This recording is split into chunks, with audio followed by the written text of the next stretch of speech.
Bwana leo ni Jumatatu, wiki njema kabisa, ambao Adam Furniture tunatoa ofa kwenu wateja wa Adam Furniture na watu ambao hamjaweka oda. Jamani, ni kitu kimoja.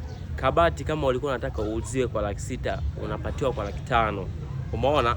Kitanda cha bodi ambacho ulitakiwa uuziwe 500,000 unakipata kwa 450,000. Jiulize, tumeweza kupunguza asilimia ngapi hadi hapo?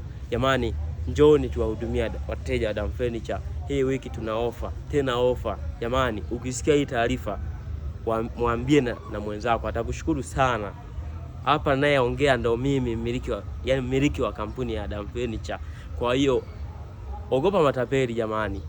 Matapeli ni wengi kama hii. Wewe mwenyewe unawajua. Jamani, sehemu ni moja. Twendeni Adam Furniture tukapate furniture bora za kisasa. Wengine wanaiga tu jamani. Amsikia hata ule msemo wa Azam kwamba wengine wanaiga tu. Ndio hawa sasa wanaoiga hapa. Sasa twendeni kwa Adam Furniture tukapate furniture bora. Jamani, inatosha.